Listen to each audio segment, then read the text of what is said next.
You know who it is, the horror flick, Digger Ditch, Super 6, Big Mitch. And I'm kicking in doors with all three O's. And I'm bringing 28 101s because we Vegas sons. It's the Chronicles. And you in the Meadowlands. Yeah, you in the Meadows, man. And you already know what made me. Yeah, I'm a desert baby. Boom. Hubba dub scrub. Nah, I'm just playing. Welcome to Vegas Chronicles with the host of the most Super 6, Digger Ditch, Big Mitch. And today, like any other day, you know what we do. We kick actual factuals.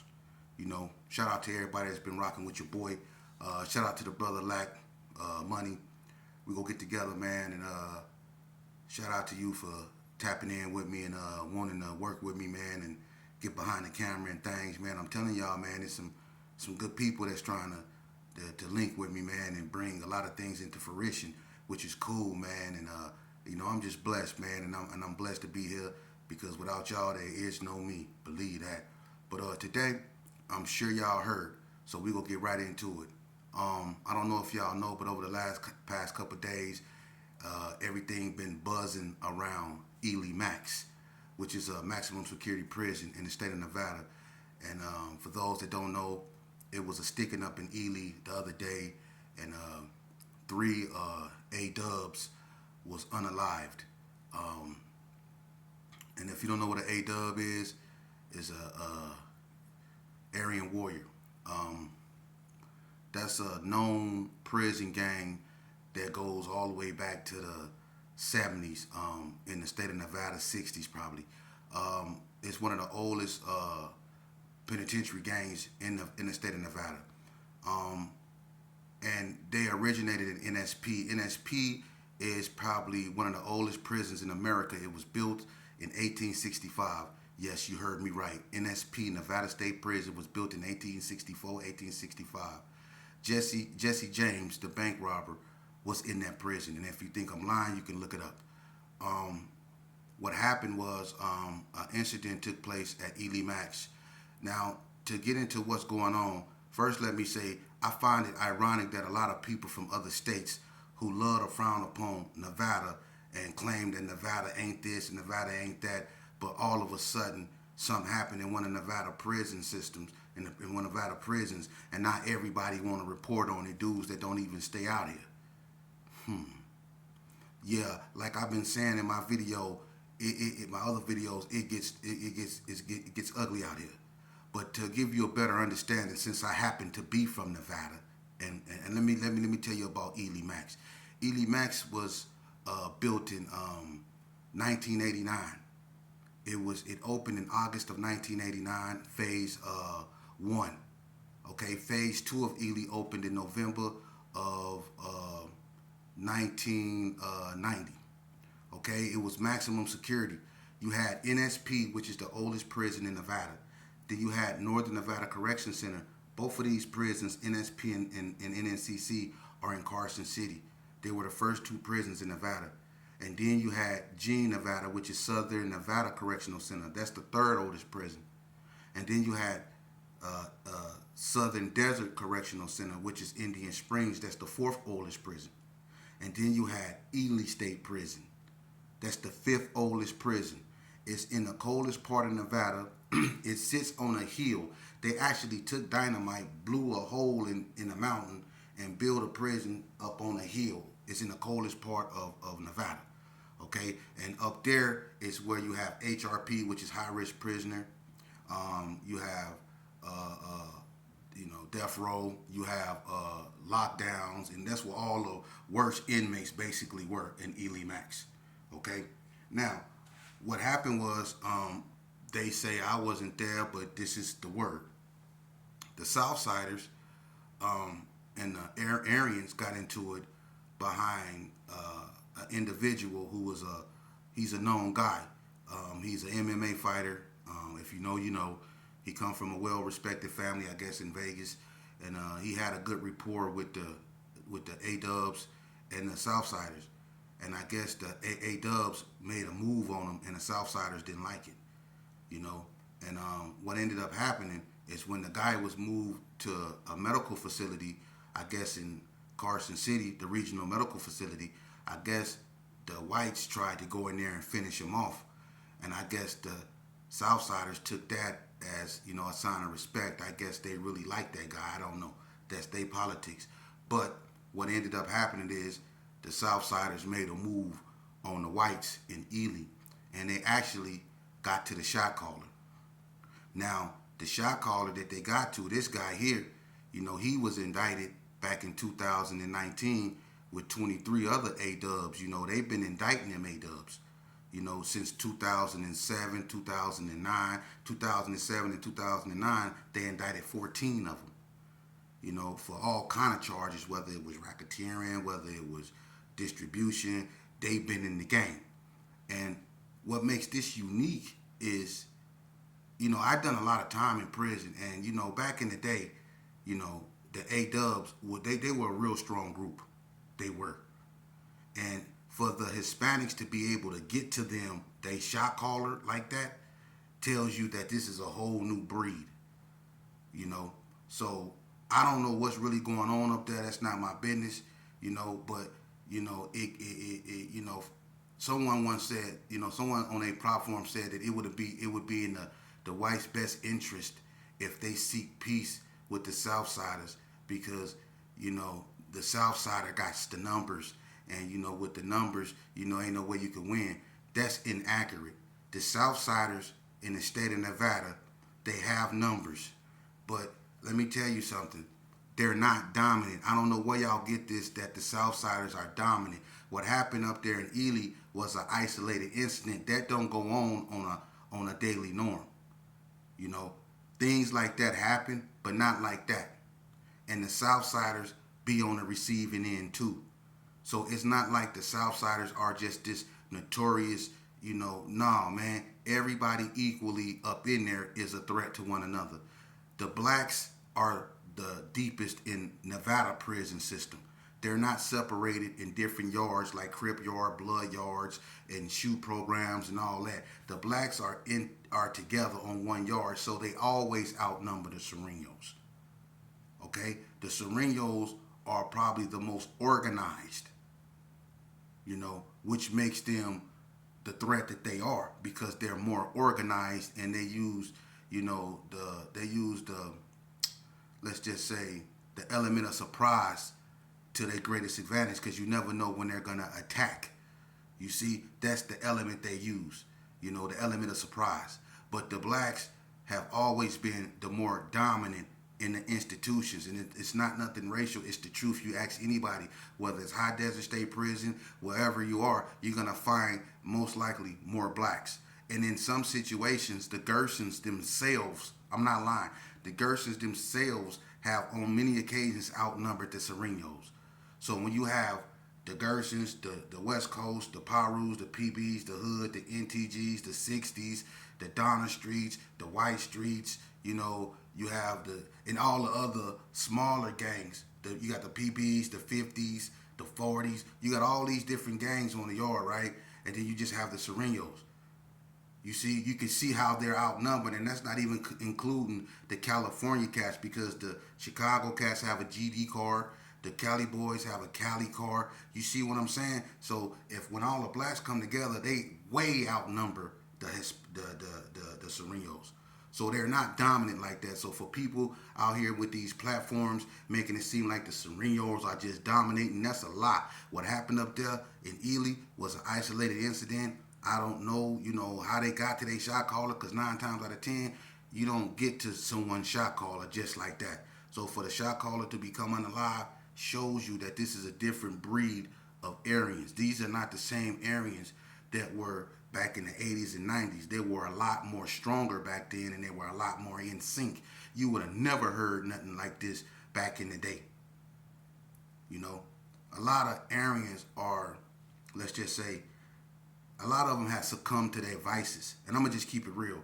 A lot of them come to prison and they get strung out. For real. They get strung out in prison. There's no secrets.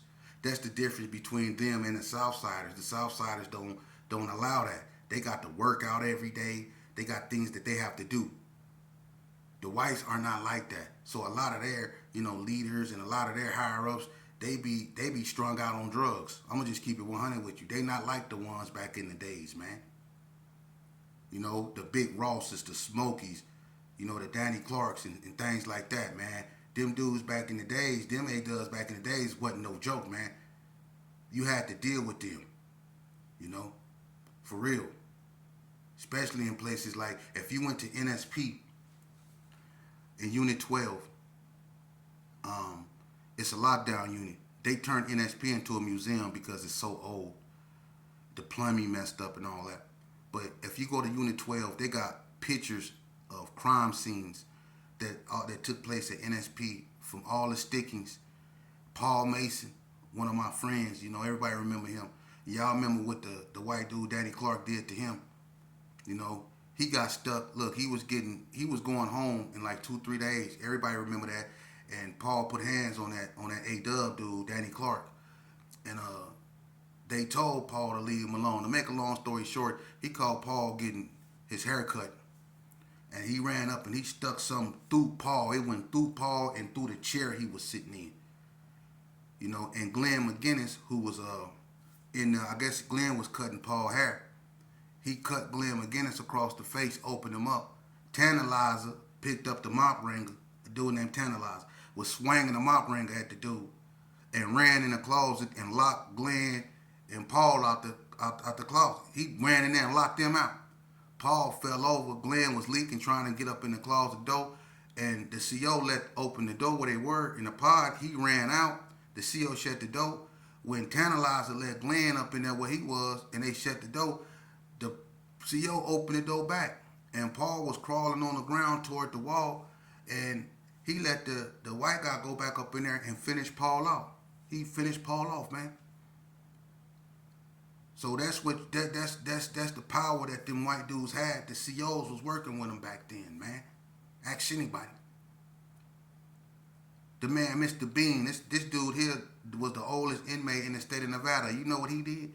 In NSP, in a cell house, they got like the old bars and stuff, like way back in the days, how they used to have the prison bars and stuff like that. They got that in the cell house.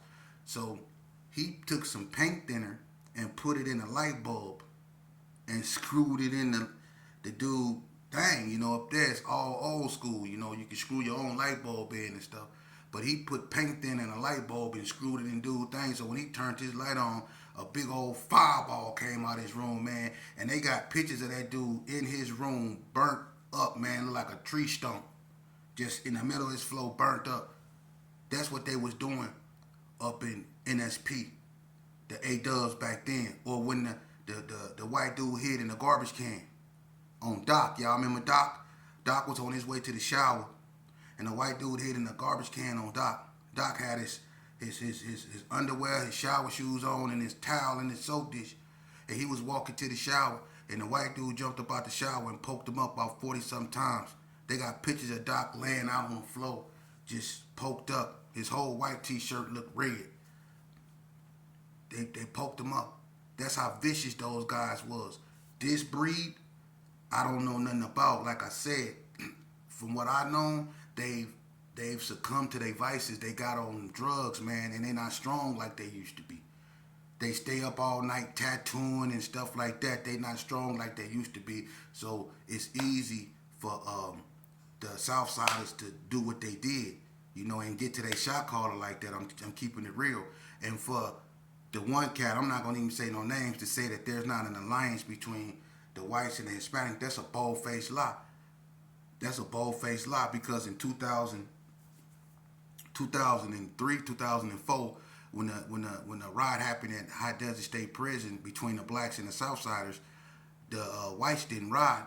And when they snatched all the Southsiders up out of general population and put them in Unit 2 and started the Sereno program, they sent a threatening letter message to the whites, because they took all the inmates and they made like white units, black units, units for the Pisces, and so on and so forth. So in Unit 5 was all black units. In Unit 4 was all white units. But what they did is they put a sprinkle of blacks in the white unit, and they put a sprinkle of whites in the black unit.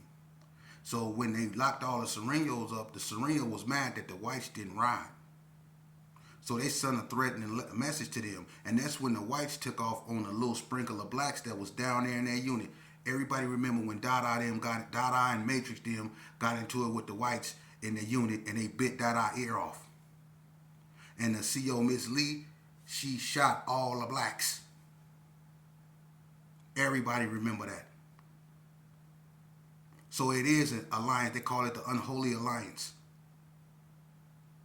It's been numerous occasions when the blacks got into it with the Southsiders and the whites rolled, or vice versa. So to say that there's not an alliance, that's lying. Yeah, you lying. Y'all just don't want nothing to do with each other, because on many occasions when y'all thought the whites was gonna ride with you, they didn't. So now y'all don't want to say it's no alliance, but everybody know about the Unholy Alliance. So to say that there's no alliance, that's bullcrap. But what happened in Ely Max, was something, Vegas prison system, Nevada prison system is getting real bad, and it ain't because of Southsiders. It's just because, of things change. Some things evolve for the worse, and some things evolve for the best. But in this case, things are evolving for the worse. Prison is getting worse. There are an influctuation of Southsiders that's coming from Texas, that's coming from Arizona, that's coming from California. But there's also GDs and BDs that's coming from Chicago. There's Crips and Bloods. There's all kind of people that's coming out here that's making the prison system the way it is. And even though Vegas continue to dominate, there's a foreign presence that's growing in the state of Nevada. And the foreign presence, some Southsiders, they want to make it like it is where they come from. The GDs want it to be the way it is from where they come from, and Vegas wanted to stay the way it is because this is Nevada. So you have that type of thing going on, and it be type of friction that's always going on in them institutions. But yeah, for everybody that's commenting on what went down in Ely, know what you're talking about before you get to stressing what you're talking about. And for you to say that the whites should sit down with the Serenos and come up with a peace treaty like the whites is weak and stuff like that, man, y'all need to keep y'all nose in y'all own backyard, man. Because you don't know what's going on up over here. You don't know what's going on behind them fences up over here, man. Nevada stand on Nevada, man. For real. And I'm going to keep it so 100 with you. Don't no Southsiders run Nevada prison. Them wardens run that prison, because when they say lock it down, everybody lock it down. I'm just keeping it real. I'm just keeping it real. And it's as organized as the Southsiders is, they don't dominate. The blacks are the more dominant. Ask anybody. The blacks are the more dominant. For real. There are more of them than anyone. Now, there is an alliance between the whites, the natives, and the Southsiders. Whether that's still intact, I don't know. But when I was in there, and for the 20 years I did, the Native Americans, the Southsiders, and the whites always ran together. Always ran together. So I don't know where y'all get that from, But anyway, moving along. That's what went down up in Ely, man.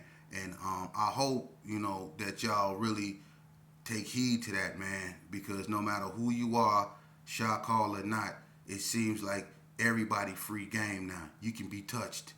That's the new norm now. It didn't used to be like that, but it's like that now. So my advice to you is to stay clear of that, man.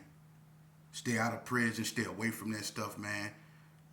What's going on up in there, man, it's not going to get better. They're not going to do nothing but beat Ely. I'm surprised that was allowed to happen, because Ely been locked down since 93, 94. Ely been on permanent lockdown. Since 93, 94, I think 94, Ely's been on lockdown. From Unit 5, it go Unit 5, Unit 6, Unit 7, Unit 8. That's been on lockdown. You start off in Unit 5, and it's on Phase 2. Phase 1 is death row and people that you can't be around. But Phase 2 is where you're supposed to get a little bit more freedom. But Unit 5, you lock down. You don't go nowhere, come out. Unit 6, you barely come out for tier time. Unit 7, the top tier come out, and then the bottom tier come out. And then when you get to Unit 8, that's when you get a job and you get to work for yard labor, the kitchen and all that. You basically stay out all day, but you at work. You doing something. And when you're not at work, you sleep. You see? So Ely is basically controlled to the point to where you really can't do nothing. So for that to happen up in Ely, it's something going on. I don't know if they turn Ely to a different custody level or what, but for them to do all that up in Ely, it's something going on up there. But moving along, man. This goes out to the people. I had an individual say when they came out here, the only neighborhoods that they heard of was the Gersons, the Donnas, and the Parus. Well, if that's the only neighborhood you heard of, that's cool. But there's a lot more neighborhoods up out here, man. And just because them the only ones that you heard of doesn't mean that them was the only ones that was active. It was a whole bunch of neighborhoods out here that was active, man. And that's one thing about Vegas people don't understand. Vegas ain't big like California, and what Vegas did to itself was something that deserved people. I'm gonna do my best to bring this to the forefront because Vegas have a story that's unlike any other. Vegas is a small state, but what took place out here as far as what went on with the gangs is something that really needs to be talked about because it was truly heartbreaking. I mean, you can look at Cali, you can look at Chicago and other places and say, well, that was some serious banging over there. But let me explain something to you. For Vegas to be the size it is, what went down over here was truly heartbreaking. There are actually neighborhoods that were wiped out not due to gentrification, it was due to gang banging and violence. There are whole neighborhoods that's gone, that's obsolete, and that's just something you can't sweep up under the rug, man. And the dialogues I be having with people that survived the storm, like my brother Slick P, when I talk to him, when I talk to Big Alexis, when I talk to any other person that appreciate and consider it a blessing to weather the storm, man, we talk about the people that's not here, and we talk about the things that went on, man, and it's so heartbreaking because we sit back and then we realize, man, it's a lot of people that's not here. But I'm gonna ask y'all a question. I'm gonna see who's. I know a lot of people know this, but I'm not gonna say nothing. I'm gonna see who's smart. Question: if you're a real Vegas boy, then you know this. Okay? What Crip gang in Vegas? Alright? And it's only one that ever did this. What Crip gang in Vegas started off as Bloods? Yeah. I bet y'all don't get that. Now look, hear me out. Which Crip gang in Vegas started off as Bloods? I bet y'all don't get that. All you so-called hood scholars and all you say y'all from Vegas, if y'all really from Vegas, what Crip gang in Vegas started off? They wasn't Bloods long, but they was Bloods long enough for people to know. What Crip gang started off as Bloods? Not Crip gangs that turned into Bloods. What Crip gang started off as Bloods? I want to see if you can answer that. And I want to send my deepest condolences to the Mitchells. We lost Tussie, man. That was my childhood friend, man. We go way, way, way, way, way back, man. And I want to see my deepest condolences to our family, man. She would be truly missed, man. Fly high, man, and much love, Tussie, man. I mean, that was my home girl, man. We losing so many people out here, man.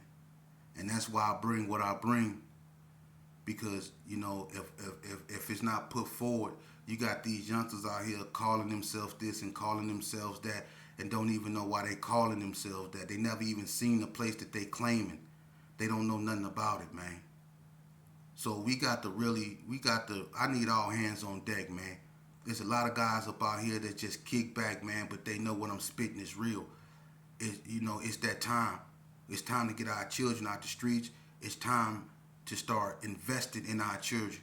That time that we get our so-called homies who y'all been around all y'all life, it's time to start investing in y'all kids. Them pictures you taking with your homeboys, it's time to start flicking up with your kids.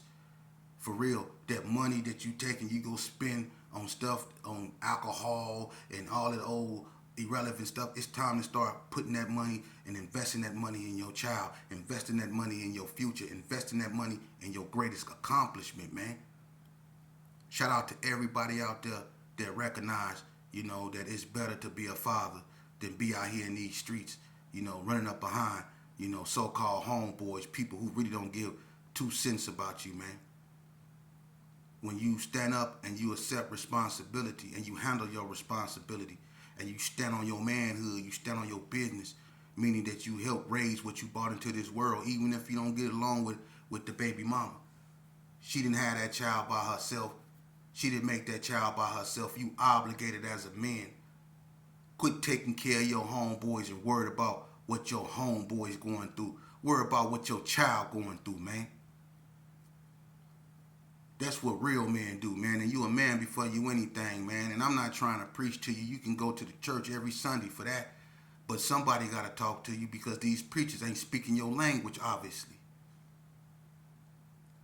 Why do our children have to go to the hoosgow to find their self-worth, to realize that they can be educated? Why they have to go to institutions and be threatened with parole and all that before they get their education? Why we can't instill that up in them out here?